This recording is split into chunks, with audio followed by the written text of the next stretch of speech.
कोल्लूखेड़ी में गुंडे के आतंक से परेशान परिवार, गांव छोड़ने पर मजबूर। कोल्लूखेड़ी में गुंडे की आतंक से एक परिवार परेशान हो गया है, जिससे उसकी बच्ची का स्कूल भी जाना बंद हो गया। आज कोलार स्थित नालंदा हायर सेकेंडरी स्कूल पर कोल्लूखेड़ी निवासी रतन लाल अहिरवार ने बताया कि गांव में एक सोहेल खान द्वारा खुलेआम धारदार हथियार लेकर मरने की धमकी दी गई। बताया कि उनके द्वारा थाने में भी शिकायत की थी, लेकिन पुलिस वालों ने समझौते के लिए कहा गया, उसके बाद भी गुंडे द्वारा उनको धमकाया जा रहा है। इस परेशान होकर उसकी बच्ची ने स्कूल जाना बंद कर दिया है और आज उसने स्कूल आकर आगे से बच्ची को ना पाने की बात कही। सबसे महत्वपूर्ण ग्राम पंचायत है, इसलिए क्योंकि यहाँ पर अचारपुरा इंडस्ट्रियल एरिया डेवलप किया जा रहा है, बड़ी संख्या में रोजगार आ रहे हैं और विकास की अपार संभावना है। हमारे साथ है सरपंच प्रतिनिधि मैडम अहिरवार जी। अहिरवार जी, जो विगत 3 वर्षों में विकास के कार्य आए हैं, जानना चाहेंगे। विकास के कार्य ग्राम पंचायत में शासन द्वारा जो भी कार्य योजनाएं बनाई गई है, उसमें से नल जल योजना एक ऐसी है जिससे 3 वर्ष हो गए। हमारे एक परेवा खड़ा गांव है, वहाँ पे टंकी का कार्य तो पूरा हो गया, लेकिन ना तो नीचे से फाउंडेशन उसका बनाया गया है। लोग नशा पत्ता करके उस पर सेल्फी खींचने के लिए लोग ऊपर चढ़ते हैं। शिकायत कई बार पीएचई विभाग को भी करी सबको, लेकिन कोई उसका उपचार नहीं निकल रहा है कि उसका कार्य कराया जाए।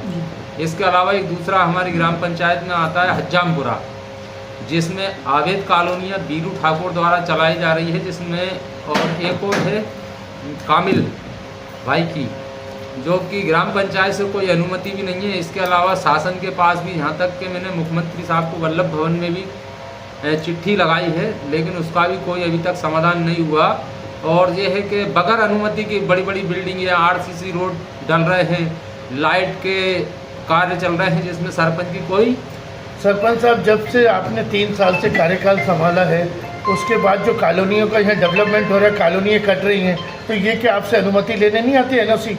कोई कॉलोनी वाला अनुमति नहीं लेता है। तो इन पे आप कुछ कार्रवाई कर रहे हैं? कार्रवाई करते हैं, लेकिन कार्रवाई करने से सरपंच अकेला बुरा हो जाता है, लेकिन शासन उस पर कोई नियम लागू नहीं करता है। तो आपके क्षेत्र में खदानें भी चल रही, इंडस्ट्री एरिया है बहुत बड़ा। हमारे एरिया में खदान तो नहीं है, वो मस्तीपुरा एरिया में आती है, कोकरे की। अपने गांव में जो गांव थे, उनमें क्या क्या विकास हुए 3 साल में?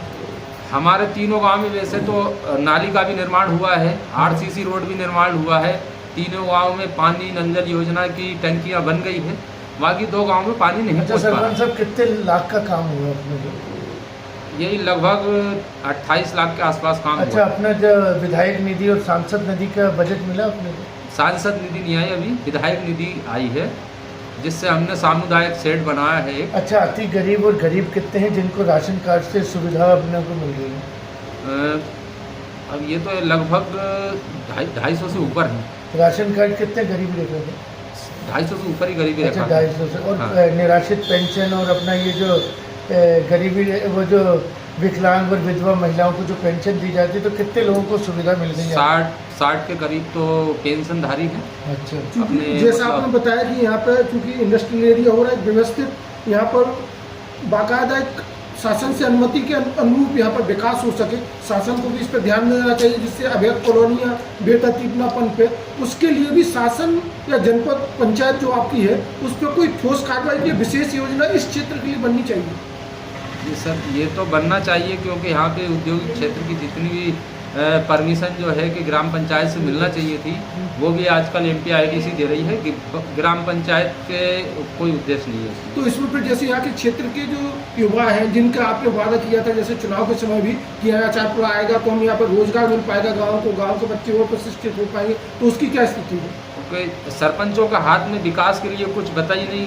वैसे बोलते हैं शासन के आने वाले वक्त में, मतलब ग्राम पंचायत खुद टैक्स लेकर खुद ग्राम पंचायत का कार्य करेगी, तो बिना अनुमति के किसी तरह का कोई कार्य ग्राम पंचायत में नहीं होगा। जी। तो लेकिन इसमें क्या है कि ग्राम पंचायत को कोई पूछ ही नहीं रहा है, सरपंच को उन्हें कोई जानता ही नहीं है, और काम सब चल रहा है। तो शासन अगर चाहता है, वास्तव में 3 साल होने आ रहे हैं, कि शासन के मनुष्य अनुरूप जो ग्राम स्वराज की व्यवस्था थी, वो तभी हो पाएगी जब शासन पंचायतों को अधिकार दे और उनकी सतत निगरानी करने का अधिकार भी मिला है। हाँ, शासन मतलब पंचायत को इतना मजबूत बनाए ताकि लोग पंचायत में जाकर विकास के लिए बोले भी और विकास करवाए भी सही। उम्मीद करें कि ये शासन आपकी इस बात का संज्ञान ले, चूँकि यहाँ पर बड़े जितना कहा जाए VIP डिग्निटी का लगातार दौरा भी होता है, तो उनके संज्ञान में ये बात आए, अपनी अच्छी एक बात उठाई है ग्राम पंचायत से सशक्त बनने की। बहुत बहुत धन्यवाद। बाइसन प्रीकास्ट इंफ्रास्ट्रक्चर दे रहा है समय की मांग के अनुसार समाधान, के साथ रोजगार के ऊपर टिप्पणियां चाहता है।